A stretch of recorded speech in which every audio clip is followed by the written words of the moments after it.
Afraid of stormy days? Jesus never promised a life without storms. Instead, he talked about trees, fruit, and foundations. What if the most important preparation for life's storm isn't about avoiding them, but growing deeper roots before they arrive?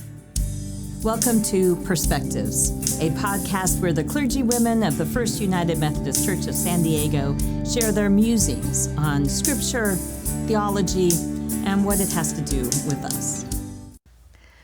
Welcome to Perspectives.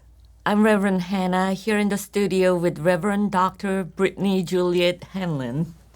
We're glad you're joining us today for a standalone episode.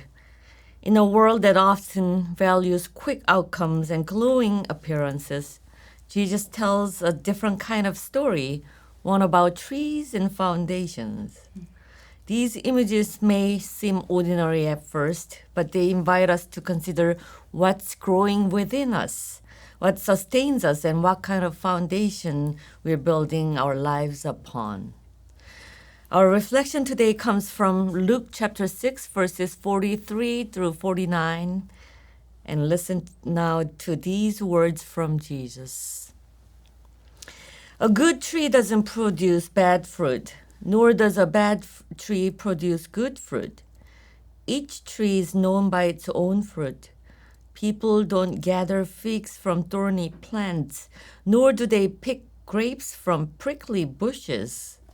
A good person produces good from the good treasury of the inner self, while an evil person produces evil from the evil treasury of the inner self. The inner self overflows with words that are spoken. Why do you call me Lord, Lord, and don't do what I say? I will show what it's like when someone comes to me, hears my words, and puts them into practice. It's like a person building a house by digging deep and laying the foundation on bedrock. When the flood came, the rising water smashed against that house, and the water couldn't shake the house because it was well built. But those who don't put into practice what they hear are like a person who built a house without a foundation. The flood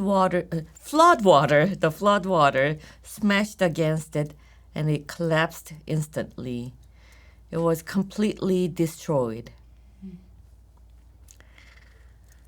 Trees and houses while preaching on the mountain. Mm-hmm.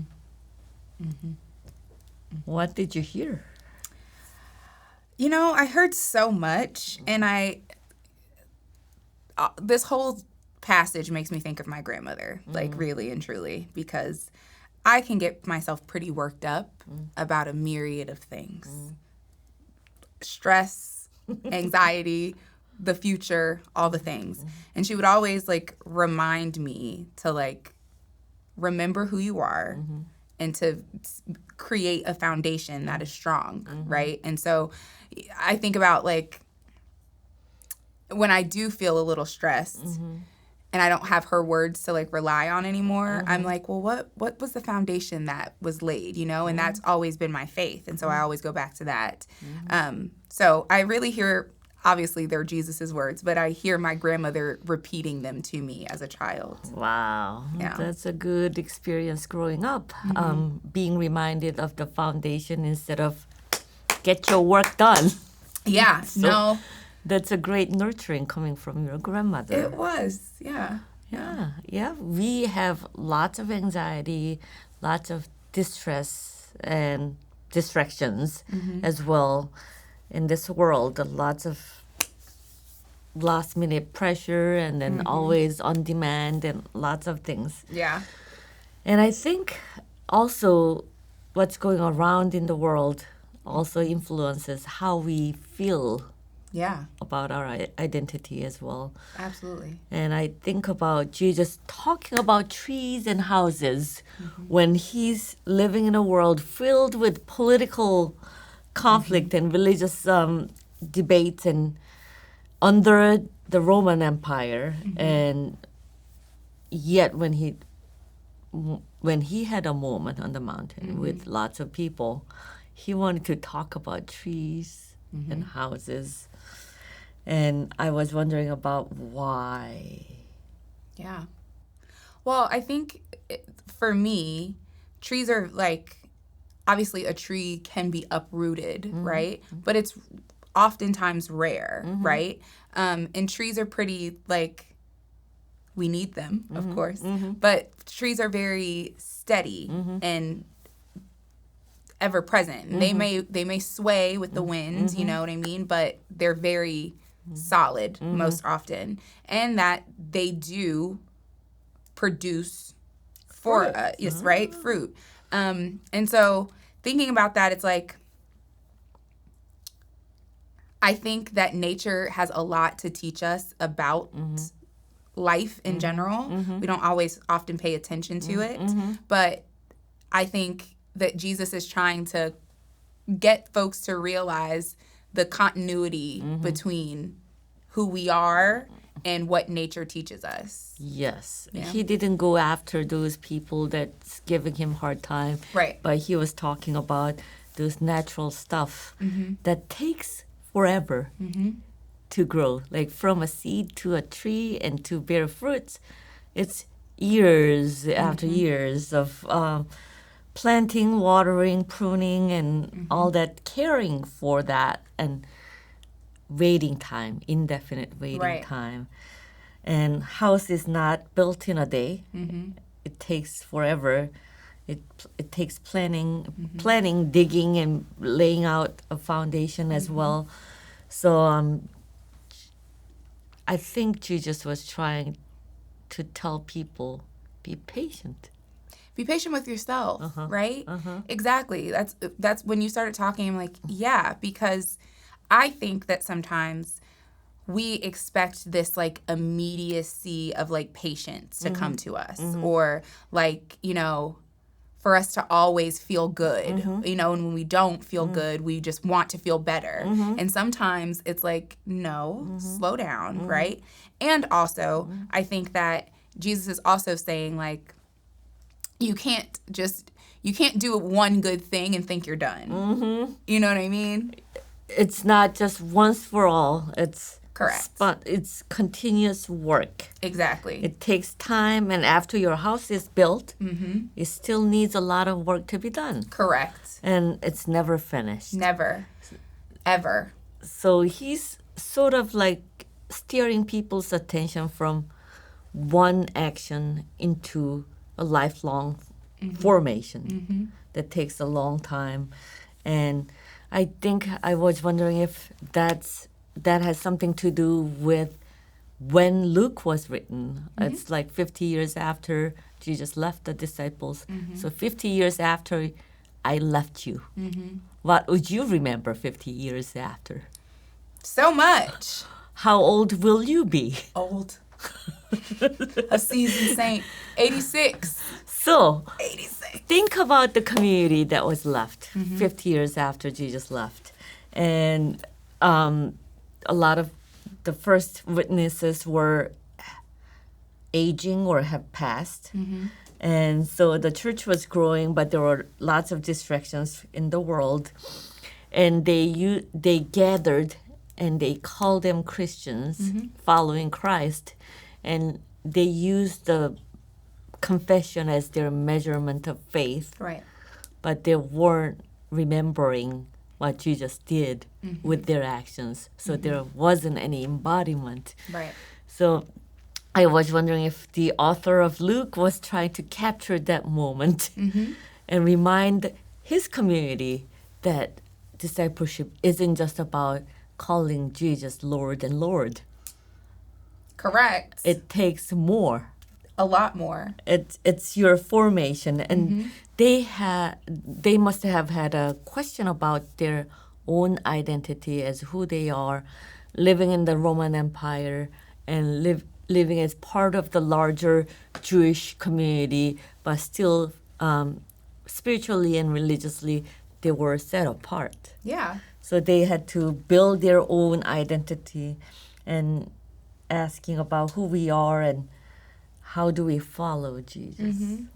Is it, I think I read in the commentary, Reverend Hannah, that Reverend Dr. Hannah Ka, PhD, anyway, that this was not included in Matthew's Sermon on the Mount. Matthew was talking about false prophets. And so for me, it's very interesting that Luke is taking it away from other people and putting it back to ourselves, right? And this idea that to be good means that you have to do good.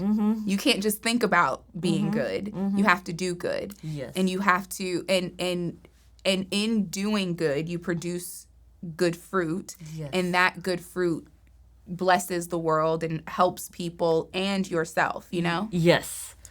So I think you are talking about integration of your inside and your words and your actions. And people can live a life without being integrated. Correct. Holistically. We can say something and spend the money the way that's the opposite of what you say or what you believe. And these things can happen. And so the Lucan community must have been facing some issues, lack of integration between their identity and their actions. And Luke is bringing his Lord Jesus to bring them back to be grounded, become grounded. And you said something, but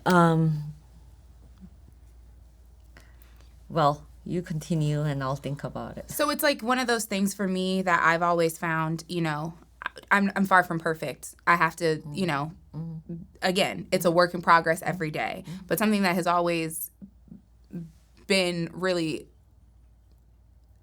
important to me is not just to be a person who's a Christian in the church, right? Not just to, Lord, I lift your name on high when we're in the sanctuary, right? But then go outside and be a menace to society, to service workers, or to strangers, or in general to your family. You know what I mean? Like who you are, your public self and your private self should be integrated, Yes. right?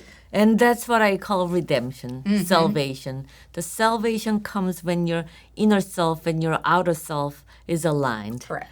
When they're aligned, you find peace and comfort, and it's easier to live with what you believe and to say what you believe and to follow with your actions of what you say. And so that brings me the insight about trees and houses. Think about their lives. The storms come and smash against the house, and tree has to survive the drought season and the rainy seasons and all the other wind attack and people's harm to their bodies. And insects that are foreign to them. Yes. Learning about the beetle or something. Yes. That is to say, Jesus is not promising a storm-free life or a tree in a greenhouse. Jesus is saying that you need to be deeply rooted in the ground, or you need to dig deeper into the ground to build a house, to grow as a tree. And it takes a lot of effort, and your life won't be rosy. It will be full of challenges ahead of time. So hold one second. When he says, when the storm comes, not if the storm comes, that means it's guaranteed that you're going to face some storms coming towards you. Yes, exactly. And I think there are two things. One, when I was a child, right? And I don't know if anybody else's church did this, but I grew up in a Baptist church. And so before we would have worship, we'd have devotions.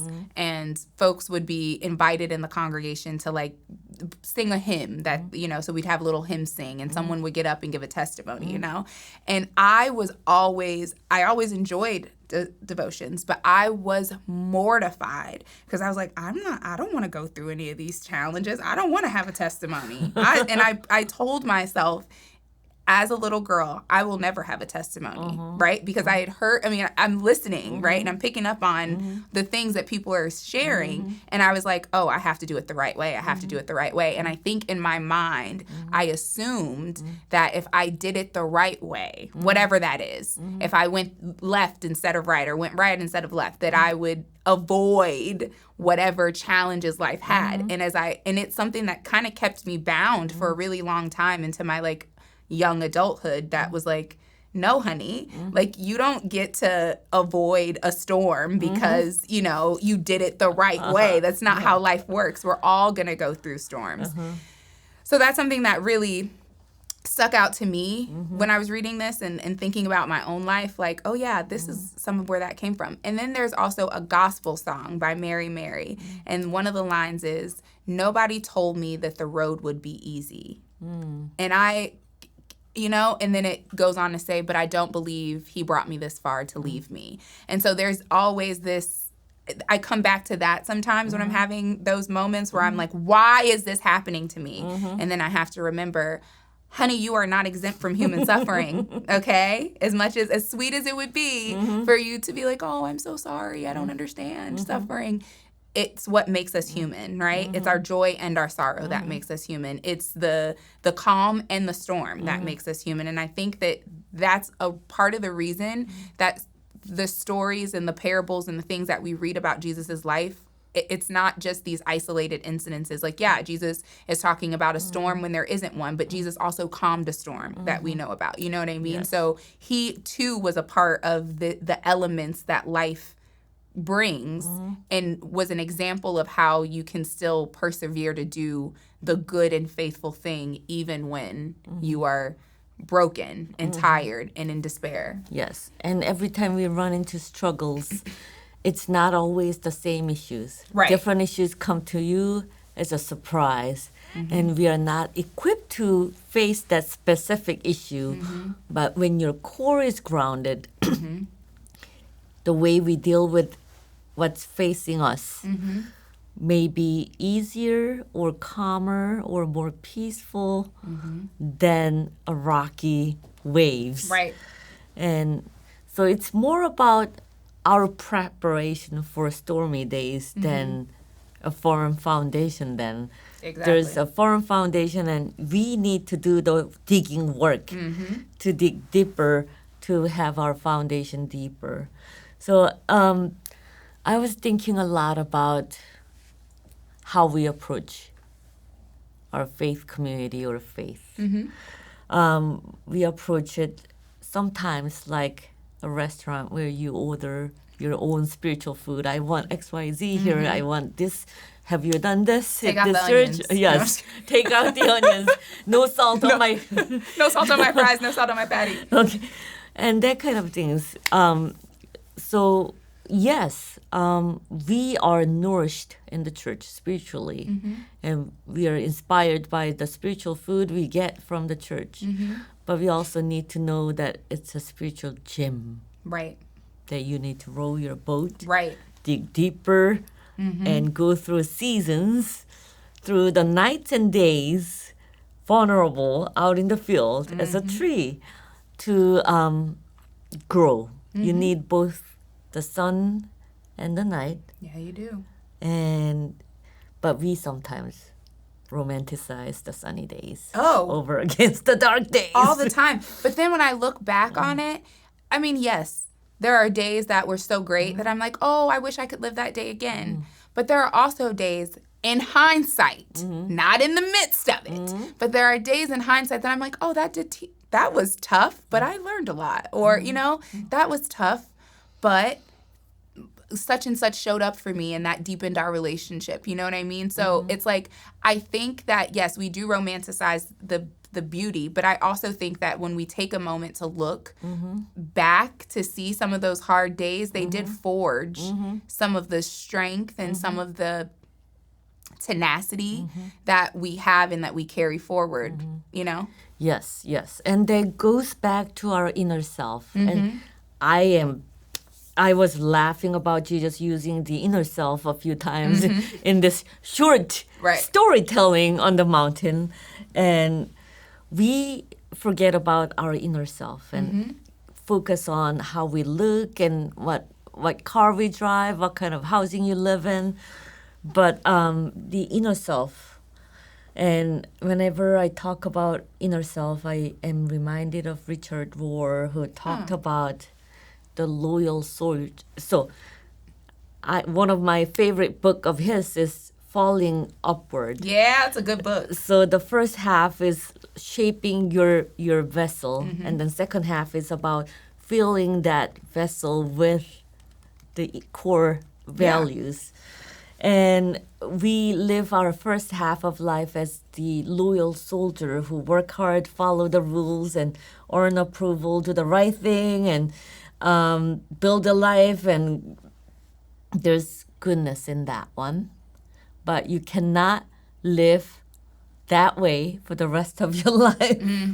And Rohr suggests that there comes a point where the loyal soldier cannot take you further. And that soldier has to die like Jesus died.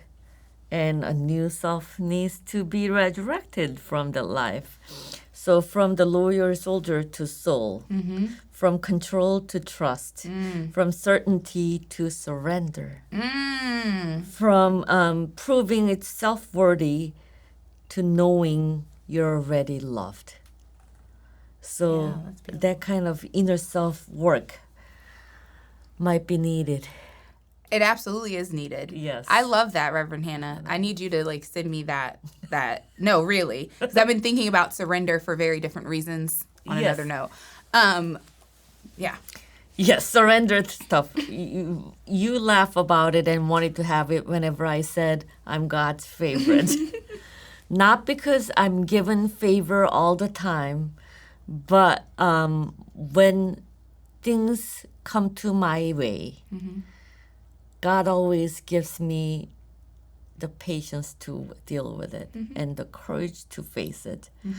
And sometimes surrender myself to the things that I cannot change, but step up to the things that I can possibly use my voice for. Yeah. So, I mean, that's... I struggle with surrender a bit. I'm gonna hold on tight. And anyway, yes.